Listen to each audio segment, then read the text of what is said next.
When a crime is committed, it takes various departments working together to solve the case.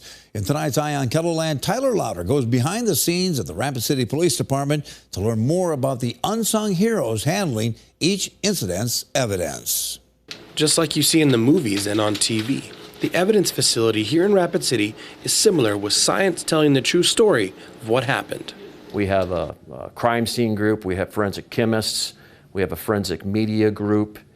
In addition, we have a group that specializes or is responsible for securing and handling all the evidence that comes into this facility.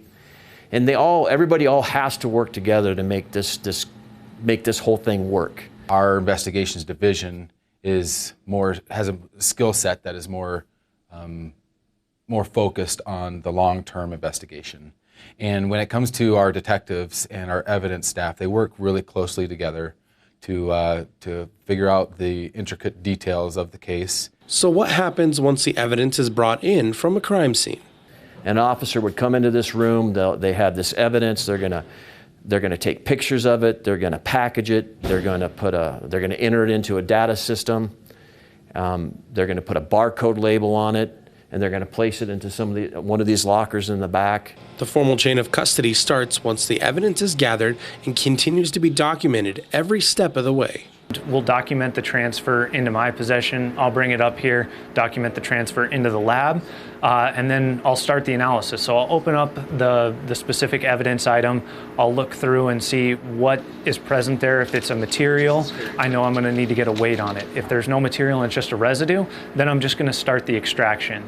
Each movement evidence makes is documented to hold integrity in the solving process. So we analyze a variety of substances that are submitted, looking for the presence of controlled substances. This could be anything from a raw material, such as like a crystalline or a powder material, all the way down to residues that we find inside zip-top baggies or even syringes. These 11 experts behind the scenes are helping fill in the blanks to better protect these communities. They're not always in the spotlight, but they are in the weeds, they're in the mud, constantly working on figuring out the answers, helping our detectives get to that point. And I've said it many times, they're completely invaluable. There's no way that we could ever do the case or do the job without these people over at Evidence. From arriving at a call for help to gathering information and then digging deep to find solutions, all sides of the investigation department work together to serve those in need. With Eye on KELOLAND, I'm Tyler Louder. And the Evidence Facility and Forensic Laboratory works with several agencies across Western KELOLAND to help better protect neighboring communities as well.